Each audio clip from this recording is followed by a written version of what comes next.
Le secret pour une vie de couple victorieuse, abondante, pour vaincre les peurs qui sont sous-jacentes dans une vie de couple, ce n'est pas en essayant de combattre ces peurs, mais en adorant Dieu plus que toute autre chose.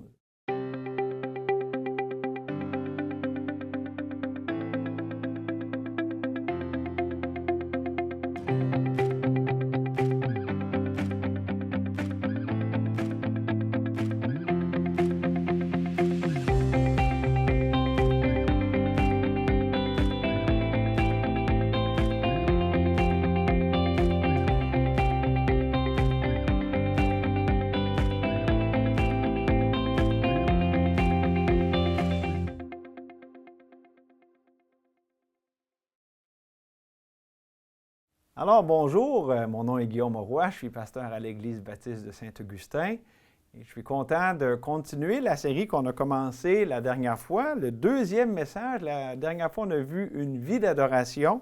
Nous allons voir maintenant un désir d'adoration dans ce message, c'est le titre de ce message.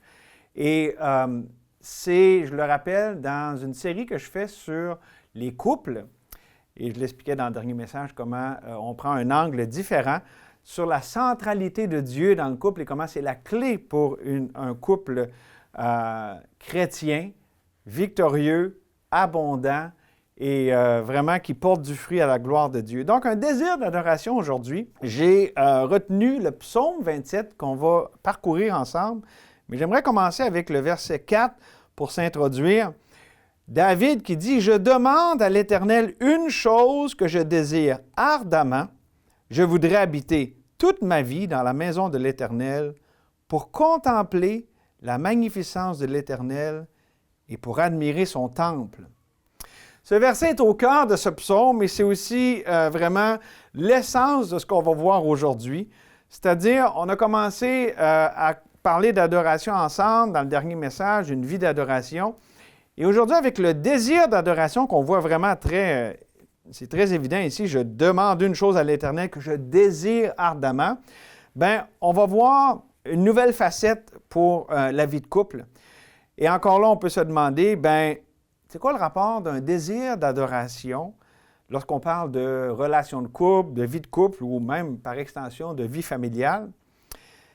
Bien, le rapport, c'est que les relations maritales, familiales, sont le lieu où se forment toutes sortes de circonstances, de situations, mais aussi c'est souvent l'occasion, là où est-ce qu'on peut avoir toutes sortes de peurs. La peur est présente dans nos relations.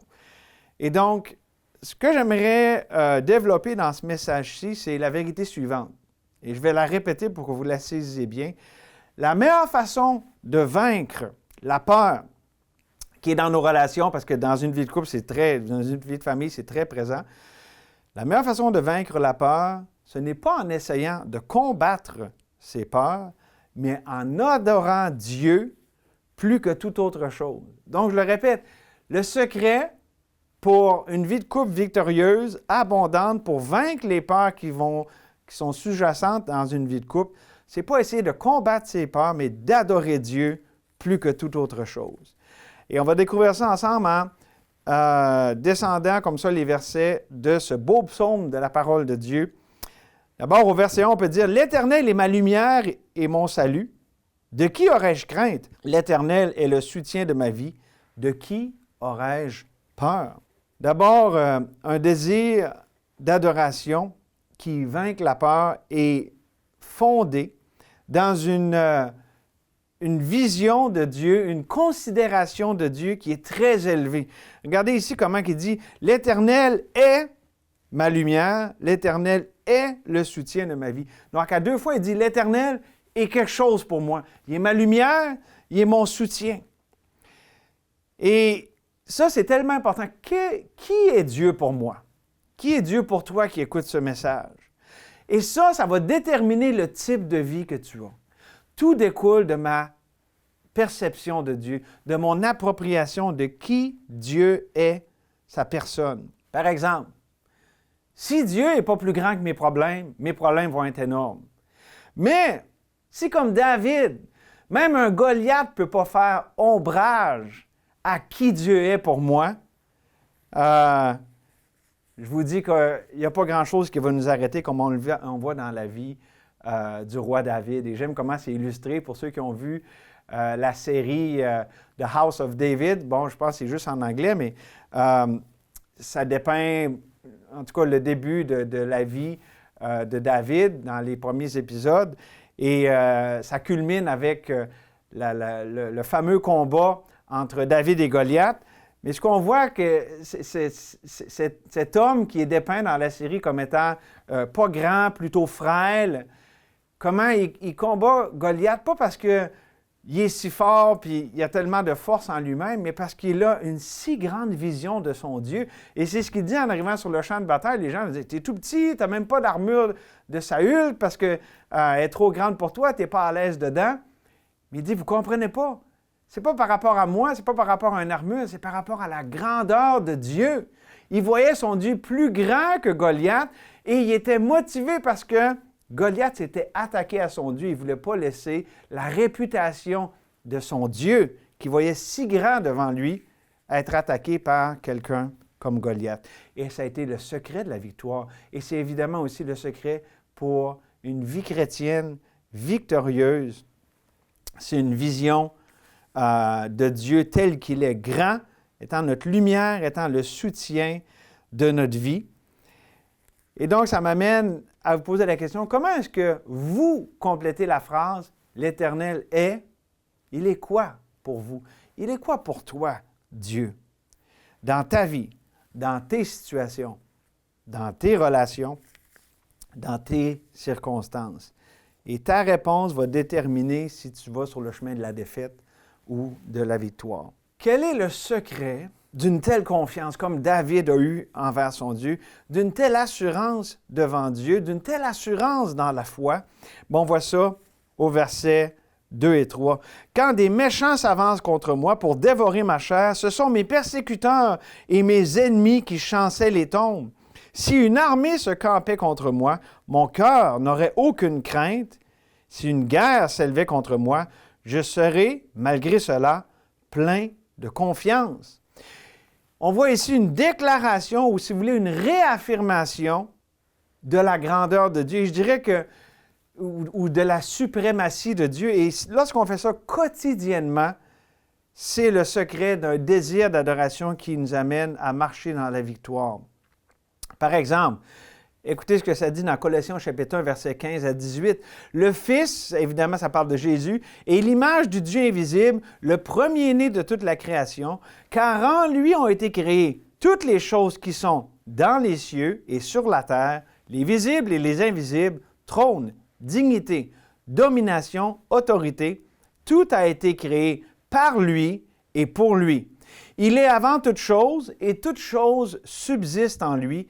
Il est la tête du corps de l'Église. Il est le commencement, le premier-né d'entre les morts, afin d'être en tout le premier. » La prééminence de Dieu, sa suprématie.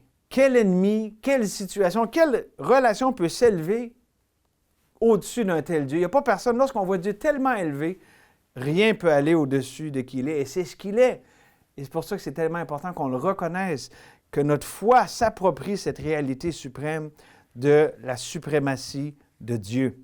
En fait, pour le dire de façon concrète, on peut se rappeler ou se dire, « Seigneur Jésus, tu es la résurrection et la vie. Ma vie est cachée en toi. Je n'ai rien à craindre. » Ou encore, « Je suis déjà assis dans les lieux célestes. La mort n'a pas d'emprise sur moi. Ton amour parfait bannit la crainte. Je n'adore que toi. » Ça, c'est prier, parler au Seigneur, fondé dans les Écritures pour nous donner cette assurance qui est fondée sur la personne et l'œuvre de Dieu. Évidemment, notre beau verset 4, je le relis. « Je demande à l'Éternel une chose que je désire ardemment.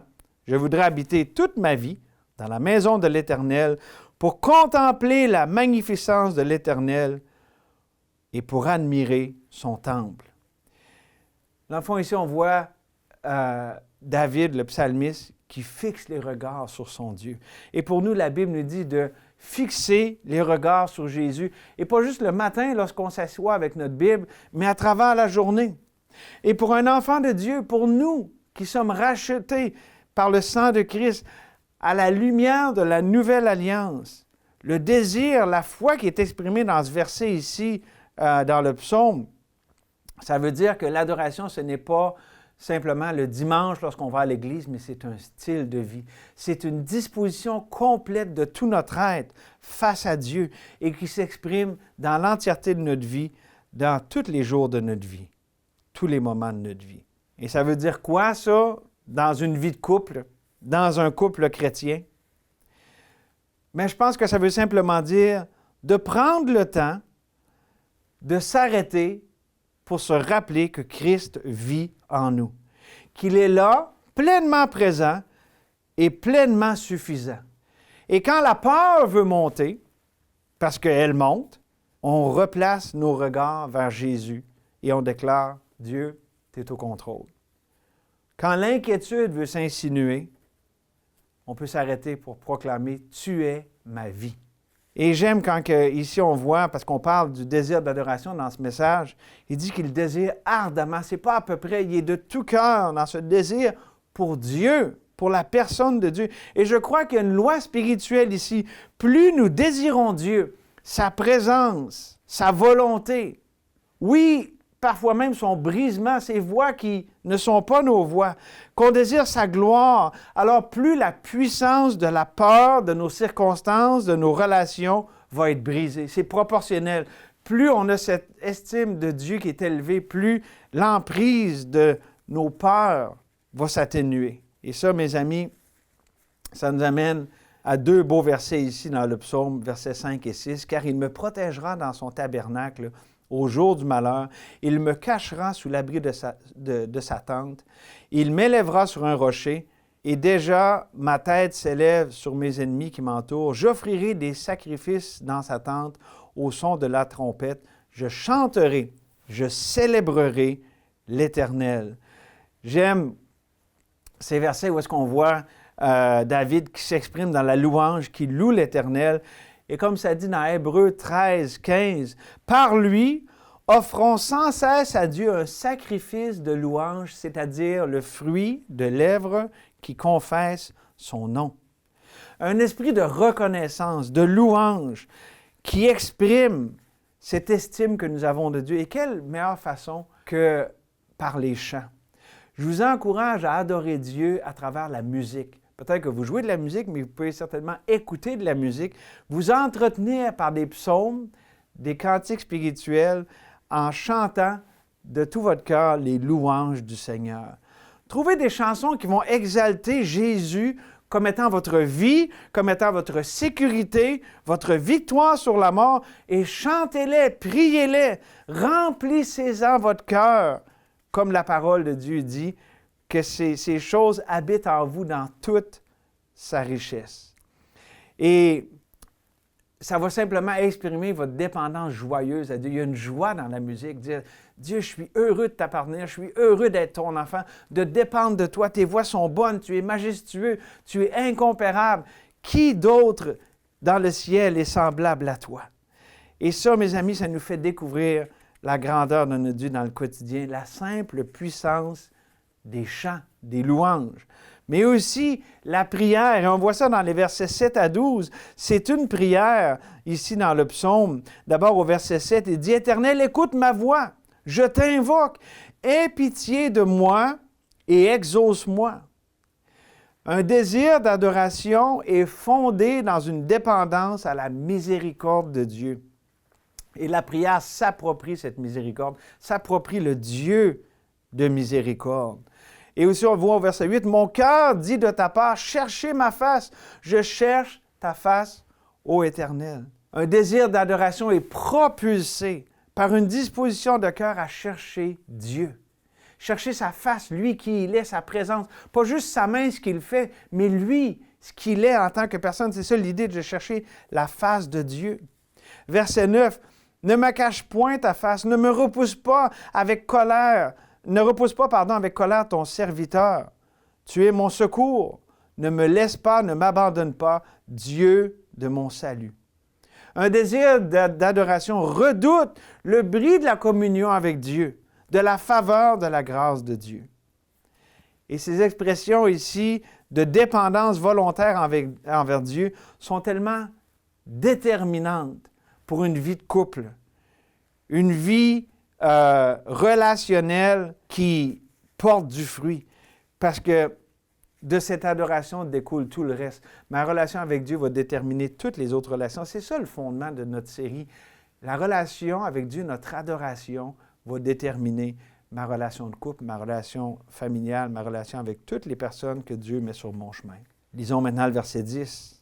« Car mon père et ma mère m'abandonnent, mais l'Éternel me recueillera. » Un désir d'adoration est basé dans l'assurance de notre acceptation par Dieu. Et de cette assurance va découler notre acceptation des autres. Ce n'est pas une acceptation qui essaye fort parce que j'essaie d'accepter les autres. Non, elle est le produit du fait que je sais que je suis accepté de Dieu, qu'en Jésus, j'ai absolument une parfaite acceptation étant dans le Fils. Et de ça découle mon acceptation des autres. C'est le fruit de mon acceptation.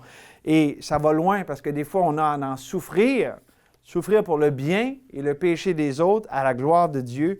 Mais n'est-ce pas ce que Jésus lui-même a fait?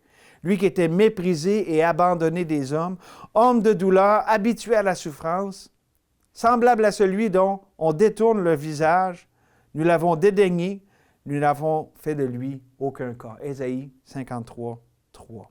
Je vous invite à célébrer votre acceptation en Jésus-Christ. Parce que l'adoration ne consiste pas seulement à reconnaître la grandeur de Dieu. Oui, ça consiste à ça. Mais ça consiste aussi à se réjouir de la place inouïe, inébranlable que nous avons dans son amour. La Bible nous dit, « Voyez quel amour le Père nous a témoigné pour que nous soyons appelés enfants de Dieu. Et nous le sommes. Si le monde ne nous connaît pas, c'est parce qu'il ne l'a pas connu. » 1 Jean 3:1. Vivez dans l'admiration de son amour, et alors la peur n'aura plus de place pour s'attarder dans votre vie, parce que l'amour parfait de Dieu bannit la crainte. Donc, j'espère, avec ce qu'on voit maintenant, à travers ce psaume, de vous aider à briser le carcan de l'espèce d'idéologie qui dit « Je ne comprends pas c'est quoi le lien de l'adoration avec ma vie de couple. » J'espère que vous voyez que ça a tout à voir, que c'est central, que c'est... S'il n'y a pas une adoration authentique, il n'y a pas de vie de couple spirituelle, surnaturelle, qui montre Christ parce qu'il est le fondement du couple et il en est tout l'édifice aussi. Il y a un lien direct entre mon adoration de Dieu et l'état de ma relation de couple. Parce que l'état de ma relation avec Dieu détermine directement ma relation de couple, mes relations humaines. Vous savez, c'est un peu comme le livre d'Éphésiens. Éphésiens, comme beaucoup d'épîtres de Paul, est divisé en deux. Avec Éphésiens, c'est facile. Il y a les chapitres 1, 2 et 3. Et ensuite, il y a les chapitres 4, 5 et 6 qui divisent l'épître. Dans les chapitres 1, 2 et 3, on voit ce que Dieu a fait de nous en Jésus. Il nous a bénis de toutes les bénédictions spirituelles dans les lieux célestes. Il nous a placés en Jésus-Christ avec toutes les bénédictions qui viennent avec. Et Paul développe ça dans les chapitres 1, 2 et 3. Et dans les chapitres 4 à 6, il nous donne les implications de ce que Dieu a fait, puis ce que nous, ça va faire dans notre vie. Donc, ce que Dieu a fait et ce que nous, on fait en réponse à ce que Dieu a fait dans le chapitre 6. Et malheureusement, des fois, des gens n'apprécient pas ça. Ils disent « Ah, je vais aller dans le chapitre 4, 5 et 6 pour avoir les choses pratiques à faire. » Mais on ne sera jamais ce que Dieu veut qu'on soit dans les choses qu'il veut qu'on fasse, chapitre 4, 5 et 6, si on n'accepte pas, si on ne s'approprie pas ce que Dieu a fait de nous en Jésus-Christ. Ça ne va juste pas arriver. C'est la sagesse de Dieu qui a dit, non, prenez le temps de vous approprier, de vous imbiber, de croire pleinement à ce que j'ai fait de vous, chapitre 1, 2 et 3, puis ensuite va découler de façon surnaturelle ce que vous allez faire pour moi. C'est tellement important. La source, c'est Dieu. Le fruit, c'est ce qu'on va faire en réponse de tout ça. Combien de fois j'ai entendu, c'est bien beau, mais je ne sais pas par où commencer avec ce que tu me partages là, avec les vérités que tu me partages sur Jésus-Christ qui vit en moi. Et alors, on peut se demander, par où commencer? Comment faire? Par quoi je commence? Bien, je vous dis simplement, non, ça, ce n'est pas les bonnes questions. Où, quand, comment? Non, par qui on commence? Vous êtes peut-être confus, vous ne savez plus trop où commencer, comment commencer. Commencez avec Dieu. Allez à lui. Parlez-lui-en. Dire, Dieu, j'entends tout ça, là, c'est au-dessus de ma portée. Parfait, c'est justement le but de Dieu. Il veut que vous dépendiez de lui pour chaque pas. Le comment, c'est Monsieur le qui, Dieu lui-même qui va vous l'enseigner. Allez à lui, commencez par le qui, puis il va vous montrer le où, le comment, le quoi. Il va tout s'occuper de ça. Ça commence avec le qui. Et regardez les versets 11 et 12. « Éternel, enseigne-moi ta voie. » C'est exactement ce que je viens de vous dire là. Ça commence avec Dieu. « Dieu, enseigne-moi ta voie. Conduis-moi dans le sentier de la droiture à cause de mes ennemis. Ne me livre pas au bon plaisir de mes adversaires, car ils s'élèvent contre moi des faux témoins et des gens qui ne respirent que la violence. » Lorsqu'on va simplement à Dieu, à celui qui est la solution, c'est là qu'on va avoir la victoire sur tous nos ennemis, incluant nous-mêmes, notre chair. Parce que la Bible nous dit, et c'est bien clair dans 1 Corinthiens chapitre 10, verset 13, « Aucune tentation ne vous est survenue qui n'ait été humaine. Et Dieu qui est fidèle ne permettra pas que vous soyez tentés au-delà de vos forces, mais avec la tentation, en même temps que la tentation, il préparera aussi le moyen d'en sortir afin que vous puissiez le supporter. » Le moyen d'en sortir, c'est Jésus. Tournez-vous vers lui. Dans ce que vous vivez, dans les stress du couple, dans les situations difficiles, parfois même intenables, prenez le rendez-vous de Dieu. Tournez-vous vers lui. Et la Bible nous dit, j'aime tellement ce verset-là, ça dit « Invoque-moi au jour de la détresse. Je te délivrerai et tu me glorifieras. » Psaume 50, verset 15. Ça m'amène à conclure avec les 2 derniers versets. « Oh, si je n'étais pas sûr de voir la bonté de l'Éternel sur la terre des vivants. Espère en l'Éternel. Fortifie-toi et que ton cœur s'affermisse. Espère en l'Éternel. 2 fois, il dit « Espère en l'Éternel ». Et quelle belle façon de terminer le message aujourd'hui. L'espérance vivante que nous avons en Dieu. La Bible nous dit dans 1 Pierre au chapitre 1, les versets 3 à 5, « Béni soit Dieu, le Père de notre Seigneur Jésus-Christ, qui, selon sa grande miséricorde, nous a régénérés pour une espérance vivante, par la résurrection de Jésus-Christ d'entre les morts, pour un héritage qui ne peut ni se corrompre, ni se souiller, ni se flétrir. Il vous est réservé dans les cieux, à vous qui, par la puissance de Dieu, êtes gardés par la foi, pour le salut prêt à être révélé dans les derniers temps. » La marque distinctive du couple chrétien, c'est l'espérance en Dieu. J'espère en mon Dieu. C'est pas juste, on dit en anglais du wishful thinking, espérer puis avec pile ou face. Non, c'est une espérance fondée dans la personne et l'œuvre de Dieu telle que révélée dans sa parole, dans le Dieu de toute miséricorde et de toute consolation. La Bible nous dit dans le psaume 37, versets 3 et 4, « Fais de l'Éternel tes délices, et il te donnera tout ce que ton cœur désire. » Un désir d'adoration. Dieu, je te désire, toi, je désire te connaître, te découvrir dans ma vie de couple, par ma vie de couple, à travers le moyen de la vie de couple. Recommande ton sort à l'Éternel, mets en lui ta confiance, et il agira. Oh, comme c'est précieux ces vérités qu'on considère. On ne met jamais notre confiance en Dieu en vain. Il est le rémunérateur de ceux qui le cherchent. Il est la source de joie, de victoire, de délivrance des couples chrétiens. Et un désir d'adoration, c'est un désir de Dieu et de ce que lui seul peut faire et veut faire dans vos couples. Seigneur, on te remercie de ce que tu es, le Dieu de toute délivrance, de toute gloire, de toute grâce et de toute consolation. Merci, tu connais les gens qui écoutent ce message. Seigneur, tu veux te manifester à travers nos couples. Et tu veux, Seigneur, être celui qui a la prééminence, que les gens aient un « wow » de toi. Et donc, Seigneur, brise toutes ces œuvres de la chair, ces pensées de la chair, tout ce qui n'est pas de toi, Seigneur, par un désir d'adoration, que ça l'expulse la puissance de la mort, que le désir de toi, notre vie, soit plus fort. Seigneur, glorifie-toi. Mets-toi de l'avant. On s'en remet à toi. Au nom de Jésus. Amen. Amen. Merci.